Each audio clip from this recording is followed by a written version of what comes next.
Fala pessoal, professora Aninha Buarque, vamos continuar nossa isolada de redação e hoje nós vamos começar a estudar as competências de correção da redação Enem. Então bora lá?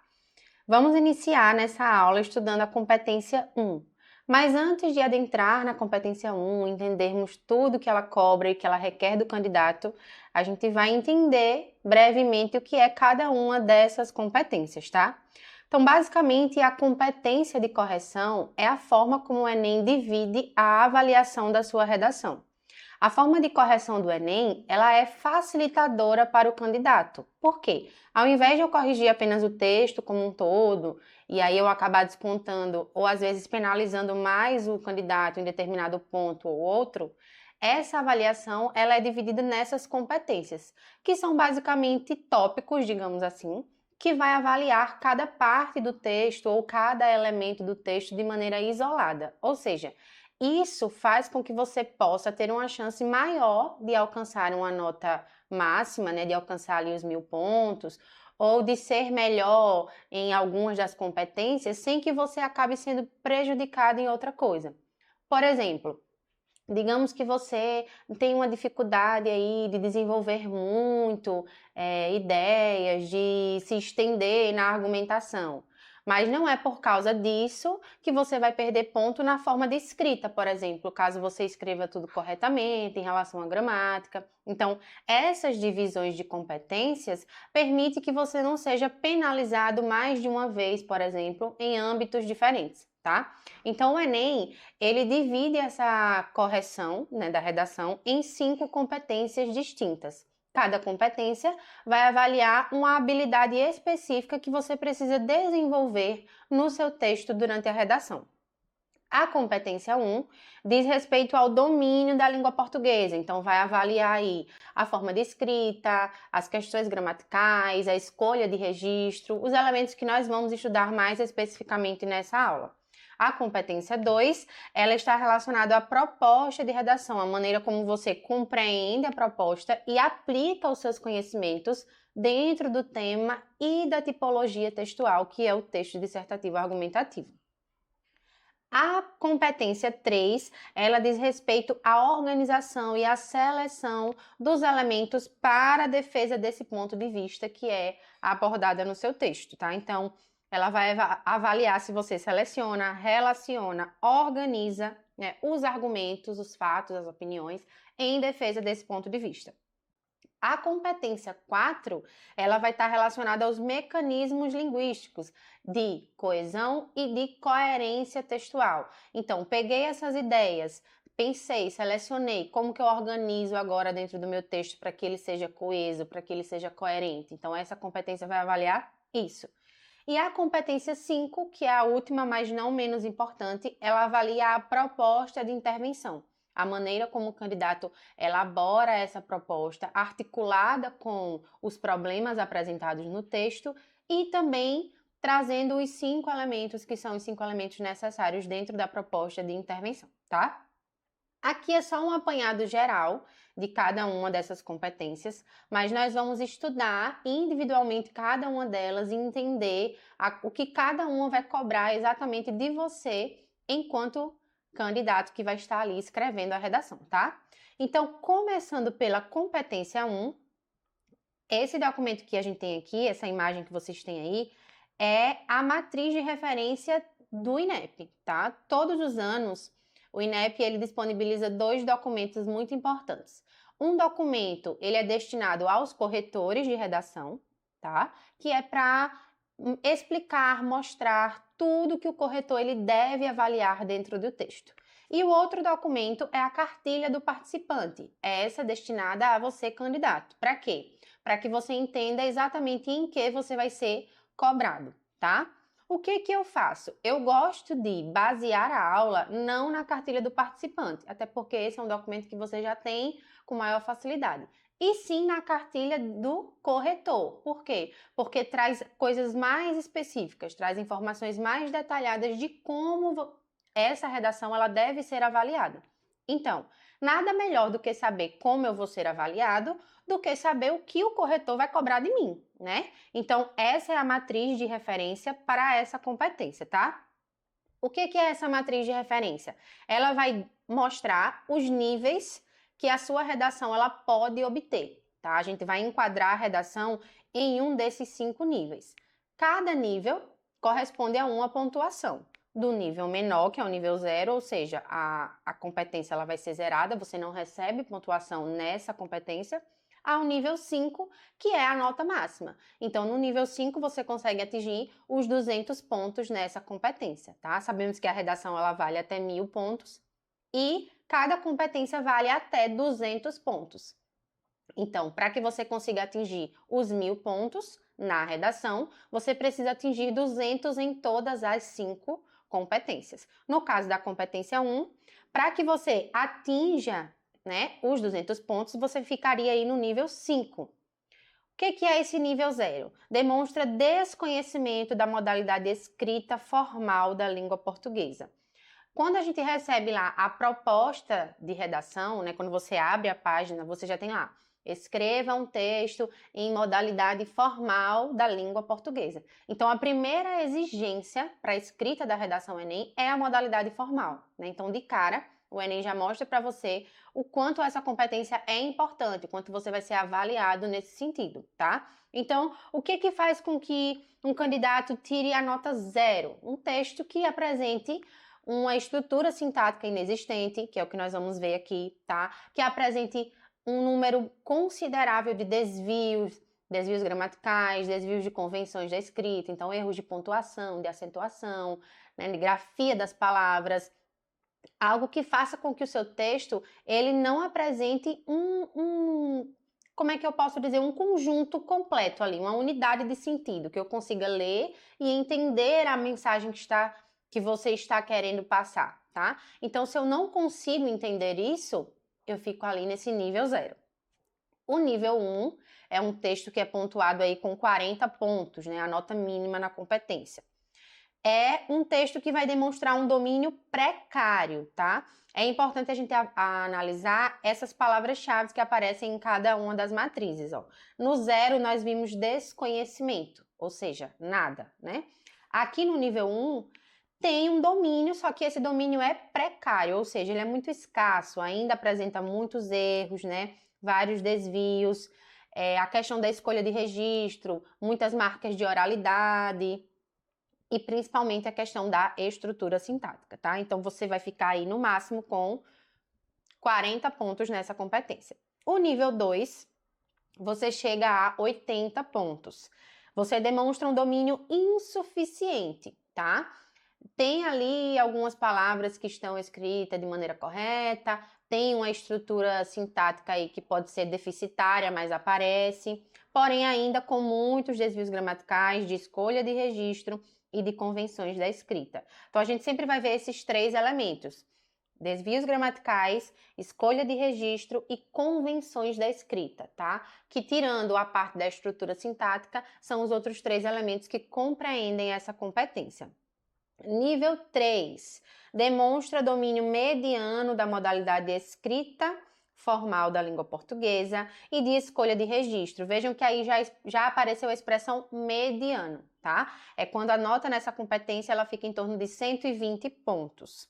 Você tem aí uma estrutura sintática razoável, consegue relacionar as ideias com as orações coordenadas ou subordinadas, mas ainda apresenta desvios gramaticais e de convenções da escrita. Então, fica no nível mediano, tá?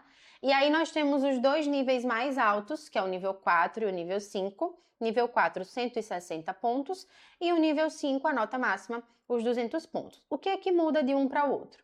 No nível 4, tem um bom domínio da modalidade de escrita formal da língua portuguesa, de escolha de registro, poucos desvios, tá? Poucos desvios gramaticais e de convenções da escrita. O que vai diferenciar do nível 4 para o nível 5? O nível 5 você tem um excelente domínio, ou seja, você não vai apresentar erros gramaticais. E se apresentar, eles serão aceitos somente como excepcionalidade, ou seja, aquilo que a gente considera como uma falta de atenção ali. Você escreveu a palavra errado, mas isso não se repetiu ao longo do texto de forma alguma. Então, prova que você não desconhece a regra, digamos assim, tá? Além disso, é visto também a linguagem utilizada para esse nível 5. Se você utiliza uma linguagem mais rebuscada, né? Orações que são mais complexas, mais completas, tá? E quando eu falo de linguagem rebuscada aqui, eu não estou querendo dizer que você precisa escrever palavras difíceis, tá? Muito pelo contrário. O que conta nessa competência não é se você escreve bonito, como diz o ditado, é se você escreve bem, se você escreve de maneira articulada, tá? Não adianta você querer escrever uma palavra difícil e acabar escrevendo errada ou fora de contexto, tá? Então, o que vale aqui é justamente a clareza das ideias, a questão da escolha gramatical, da maneira como você relaciona os períodos e os parágrafos do texto, como a gente vai ver detalhadamente, tá? Então, para alcançar esse nível 5 aqui, é necessário ter todo esse cuidado com esses pormenores que nós vamos entender. Então, na análise da redação, na competência 1, são 2 planos que vão ser sempre avaliados pelo seu avaliador: a estrutura sintática, tá?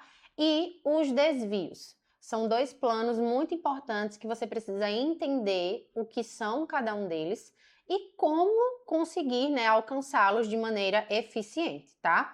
Começando pela estrutura sintática. Quando a gente fala de estrutura, a gente fala de algo que vai ser construído, né, uma base. A base do seu texto é a parte sintática, tá? Então é a maneira como você vai construir as orações e os períodos do texto. E aí, o que é que inclui essa avaliação? A verificação de períodos completos, tá? Então, se você inicia o período e esse período tem todos os elementos sem estar isolado por vírgula de maneira inadequada, sem fazer períodos curtos demais ou longos demais, perdendo a fluidez da leitura, que é a segunda questão de análise aí. A maneira como o seu texto se torne fluido na hora de ler. Justamente através da construção das orações é que eu consigo garantir ou não essa fluidez de leitura, tá? Justaposição e trancamento ou truncamento do texto, dos períodos. Se os seus períodos eles estão muito justapostos, se falta conexão entre eles, ou se eles estão truncados, ou seja, uma coisa está impedindo a outra, está interrompendo a outra, ou você não termina um período e começa outro, ou termina quando ele não deveria terminar. Tá? Esses elementos aí também, além dos elementos sintáticos, né, que seria a duplicação ou excesso de palavras, ou mesmo a ausência de palavras, você engolir, digamos assim, alguma palavra que deveria aparecer ali na frase, na oração, dentro do seu parágrafo, tá? Olha os exemplos aqui, truncamento de períodos. Esse exemplo que tem aqui é um exemplo próprio de uma redação, tá? Retirada do Manual do Corretor de 2019, que foi o último manual disponível até então. Vejam só, além disso, as crianças também se tornaram alvos dessa manipulação, ponto. Deixando a infância de lado para buscarem aplicativos que de muitas vezes perigosos e não adequados para menores. Percebam que só de fazer a leitura a gente já consegue identificar que está truncado, né? Ou seja, eu comprometi a fluidez de leitura desse parágrafo. Por quê? Vejam que aqui após manipulação foi colocado um ponto seguido de um verbo no gerúndio, que traz a ideia de continuidade. Então esse ponto aí ele não deveria existir. Esses 2 períodos deveriam ser um período só. Ó.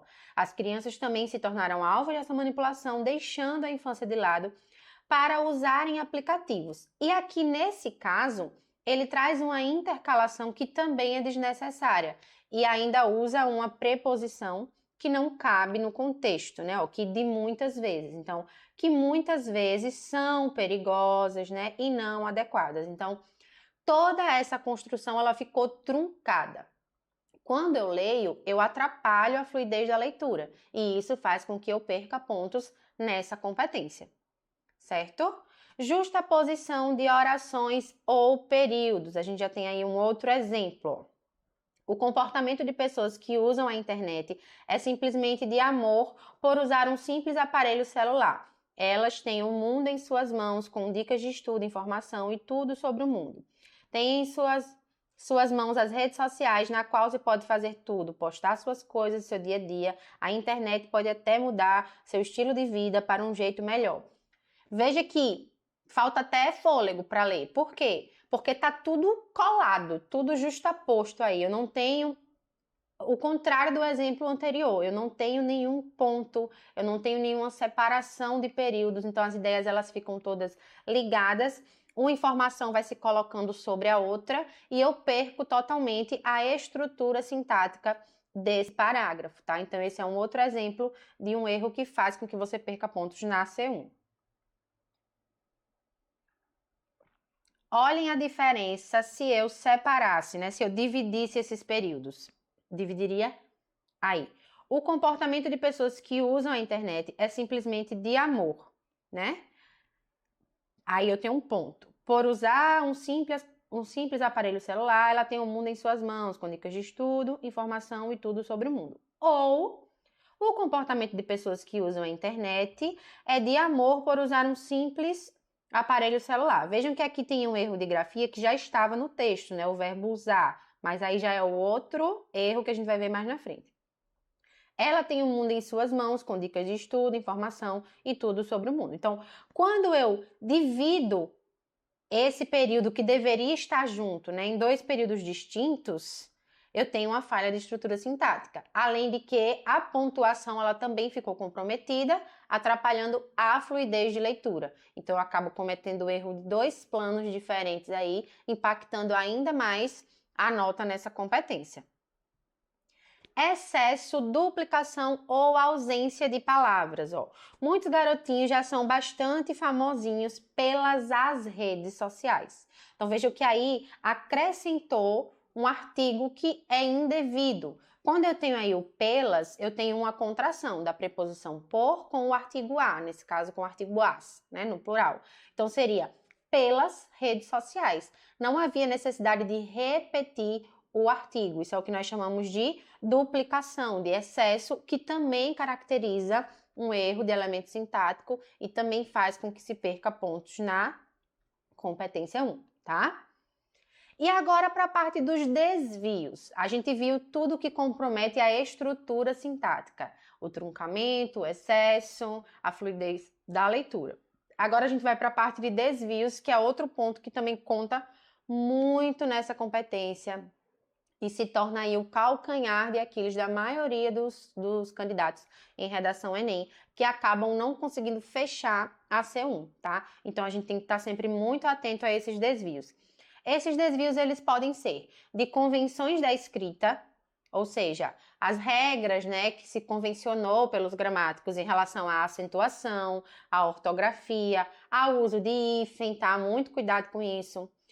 Uso de letras maiúsculas e minúsculas, separação silábica, pela questão da translineação. Então, na folha de redação, você tem lá um limite, né? E aí, quando você chegar ao final desse limite, você precisa separar a palavra. E é aí onde muita gente acaba perdendo ponto desnecessariamente. Porque na pressa para separar, separa de qualquer jeito, sem considerar a separação silábica da palavra mesmo. Então, quando eu chego no final da margem da linha, eu preciso seguir a separação da palavra e não o que o espaço ali me permitiu. Eu tenho que ver isso antes de separar, tá? Essa questão de maiúsculas e minúsculas, por incrível que pareça, ainda faz muita gente perder ponto, né? Maiúsculas apenas em início de períodos ou parágrafos ou nomes próprios. E aí, às vezes, o candidato acaba escrevendo uma letra que talvez não fosse maiúscula, mas pela forma de escrita parece que está maiúscula diante das outras letras e acaba perdendo ponto. Então, todo cuidado é pouco, tá? Além de convenções de escrita, também tem os desvios de ordem gramatical. O que são os desvios gramaticais? O que vai impactar na estrutura da construção das suas orações. Então, as questões de regência, o uso de preposição inadequada, né? Concordância. Quando nós utilizamos orações longas, às vezes a gente acaba errando a concordância, concordando um termo com o que está mais próximo, quando na verdade deveria concordar com um termo anterior. E aí isso faz também com que você perca a nota. A questão da pontuação, sobretudo o uso de vírgula, tá? É muito importante rever esses conceitos que nós estudamos ao longo da educação básica, mas às vezes acabamos esquecendo. Então, sempre revisitar esses conceitos. Paralelismo sintático, emprego de pronomes e a abençoada crase, tá? Utilizem com muito cuidado isso, porque é uma forma de perder ponto muito rápido. e às vezes desnecessário, tá? Além disso, tem a questão da escolha de registro. O que é a escolha de registro?